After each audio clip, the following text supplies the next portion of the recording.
Welcome to the Everything Apartments podcast. I'm your host, Eric Christopher. I'm president of WSC Realty Advisors here in Long Beach, California, where I've been an apartment broker, owner, and property manager for the last 15 years. This podcast covers all aspects of multifamily investments, from buying and financing properties. We also cover the day-to-day operations and management, and also into reinvestment strategies so you can increase your net worth. I wanted to remind some of the newer listeners, perhaps this is your first visit, that we have a whole bunch of back episodes that we've done this year. A lot of them really some great guests, some of the out-of-state markets we've been investigating. And I encourage you to scroll back and take a listen to some of those. Last episode, we covered Long Beach sales activity on a citywide basis. We all know that different zip codes and ages of property will trend differently. And this was more or less to kind of gain clarity on the trend of where the market has come from over the last few years and kind of where it's trending now. Today, we'll drill down on a specific sale anatomy. Unlike the stock market and other commodity-based sales, every transaction in real estate, the property, the people involved, and the scenario surrounding the sale are different. They're all very unique. But at the same time, there is a market trend for each type of property. And the good part about Long Beach is there is so much apartment stock and volume to analyze that you can analyze trends on just about any type of property in Long Beach. The buyer-seller continuum, that being the interaction between the two in a sale transaction, really is where the rubber meets the road in real estate. And it's obvious that sellers want to achieve the highest price and buyers want to achieve the lowest price. But there's a lot going into it between those two ideas. Today, we'll talk about the listing side of the equation. There really is a bit of a technical process that involves marketing and psychology that can create better results. There are two ways to approach the market as a seller. Many times we see sellers list at a price well above the comparable sales and kind of see what happens. And you can see this portrayed literally on a graph I'm looking at, which I'll also put in the show notes. The citywide GRM on sold properties, it's actually been in the 14 range for the last couple years, coming up to that point and kind of flattening out to a certain variation. It's about 14.7 right now. On a citywide basis, the average GRM for on-market properties is all the way up at 19. So that gap is the exact gap on average between listed properties and sold properties. Psychologically, we as sellers are hypnotized by the highest price any broker letter or email or phone call would indicate. Much of the time, these are gambits just to get a meeting and not really grounded in reality. But this galvanization happens in our minds very easily. I'm reminded of a proposal I was doing way back in 2010 with a seller who had very specific price point he wanted to achieve in his sale. So I just asked him, hey, where did you come up with that number? And it turned out it was an appraisal that he had done to get a refinance in 2007, which was the absolute high of the cycle prior to the Great Recession. And now we're sitting in 2010, which is a much different market, but that had not played into his mindset. So all too commonly, we see quite a few listings at any time on the MLS or LoopNet when the price is just so far above comparable market, it just sits there. In an upwardly trending market like we experienced from 2012 to about the end of 2019, this may work because the tide of the market is rising gradually, and it'll finally encompass this overpriced property from previous months and perhaps make a sale possible. But now in Long Beach, apartment prices are now on a plateau. Prices aren't really rising or falling. We've been in a 14 range GRM for a couple of years now. It's kind of been oscillating in the 14 to 15 range. So they aren't rising or falling necessarily. So this price gap between the 19 GRM and the 14 point whatever GRM is going to have to be bridged. That's either going to depend on seller motivation, which is always an important factor in a sale. The price will have to come down or that listing will just expire. The danger for the seller in this equation is the brokerage community, who are very fee motivated and can pick up on an overpriced listing very quickly. They aren't going to waste time showing that stale inventory to a hot buyer. And this kind of situation can persist even if the listing expires, the property comes back on the market 6 to 9 months later. I can tell you from experience, you see that kind of game being played and you just don't pay attention to it. So that thing will sit there for quite a while and have a tougher time getting the attention of any serious buyers or brokers. There's also more treachery if finally with this overpriced listing, one buyer steps in at the fantasy price and the seller says, yay, we're going to sell it at this price. I hope the broker is being very cautious around this. Who's in the driver's seat in this equation? Who has the leverage? I hope you see the buyer has the leverage in this equation, and you can almost bet that there's going to be a renegotiation during that process. And the chance to waste ever precious time is high. If you open escrow, the property's now off market for a few weeks or a month before that escrow cancels. It's the biggest waste of time that we run into in the sale transaction. But there is a better, more systematic way to get you the highest possible sale price. So let's say you're thinking of getting out of the apartments you have here. Perhaps you want to retire, or maybe move your investment out of state into other apartments, or perhaps a single tenant net leased investment, which is kind of a great vehicle for retirement. And this is going to take some understanding by the seller on a few things. First, what's going on in the overall market? What is the GRM and cost per square foot trend in the zip code where the property is and at the age of the property we are talking about? Did interest rates just increase or decrease?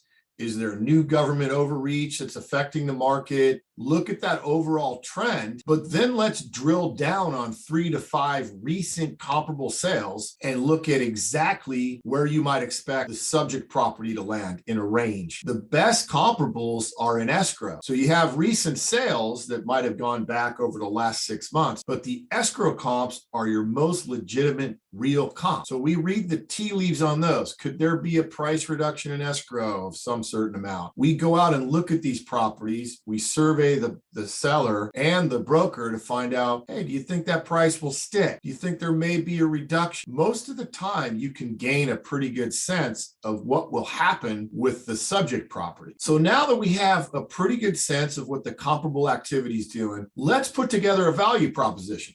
This is a story as to why someone would want to buy the property at the price we have it at. Is it a flat out just an attractive price, or they're under market rents or vacancies these people can capitalize? Can you, as the seller, help the buyer with the timeline to finish his 1031 exchange? Or even, more wild example, would you be willing to carry some paper on the property? So these are all value propositions.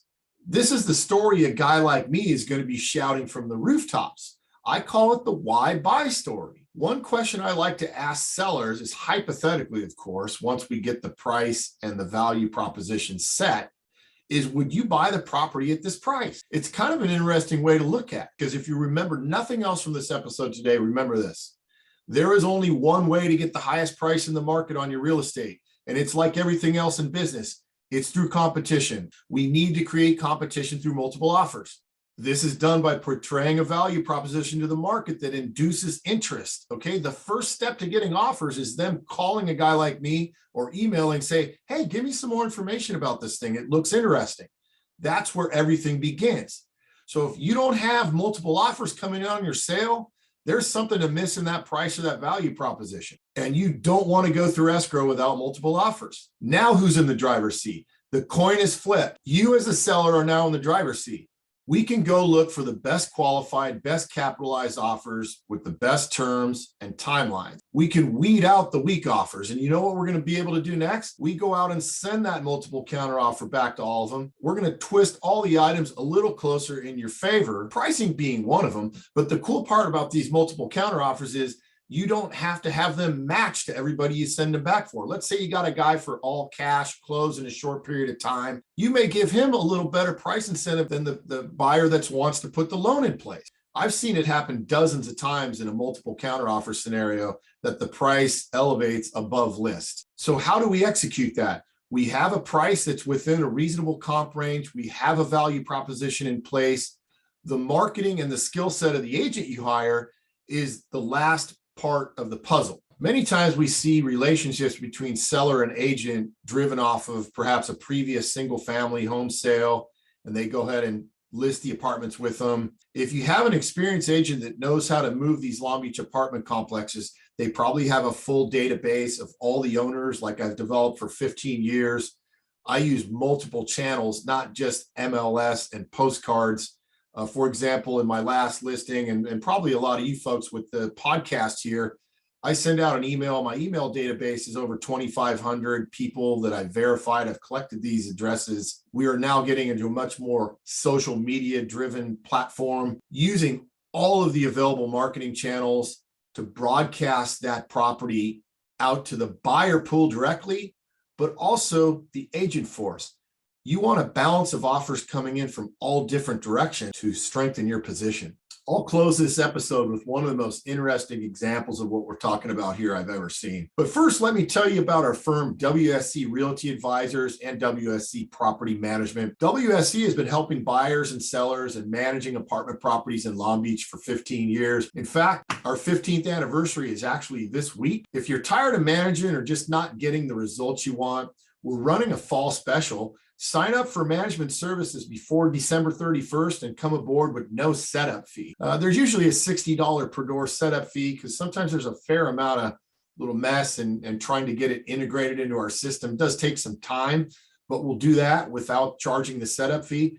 And you get the first 2 months of management for free. We can also help you if you're looking to acquire more properties either here or out of state or looking for a 1031 exchange scenario. You'll find some previous episode of the podcast that cover these items. Visit WSC-PM.com or call, text, or email us. All that information's in the show notes as well. Whatever your challenge with your property, we've definitely got a solution for you that'll make your life easier. So some years back, I was proposing a listing on a 10-unit property for like an old salt owner here in Long Beach. And I'd known him for my whole career. He had 4 buildings at the time.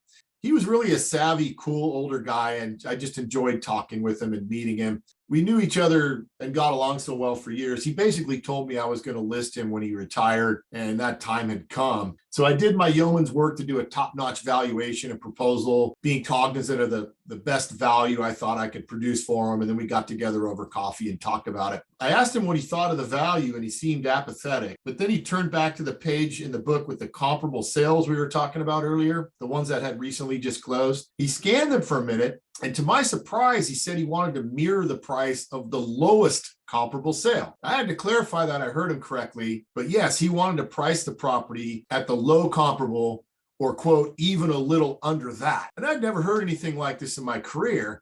He went on to tell me that his wife was absolutely addicted to eBay and she would spend hours bidding on everything under the sun. And he would hear her cursing at her computer because the prices on the things she was bidding on would go up. He figured if it worked on eBay, why not with an apartment building? He was ready to put blood in the water and get some people really excited about buying his building. I'll tell you what, the short end of the story, it worked like a charm. I received 15 offers on this property in 1 week. And with 2 rounds of counter offers, we weeded out the weaker offers and ended up eclipsing the high comparable, creating a new one in that time frame with an all cash buyer who closed in 2 weeks. I mean, I was utterly amazed. And we went on to do the same process with the remaining 3 buildings over the following year, and the results were very similar. Priced out at low comp and finished out at high or above high comp. So together with a little planning, some strategy, and an agent who knows what they're doing, sellers can and do accomplish this all the time. This has been the Everything Apartments podcast. I'm your host, Eric Christopher. Thank you for listening and stay tuned for another episode coming soon.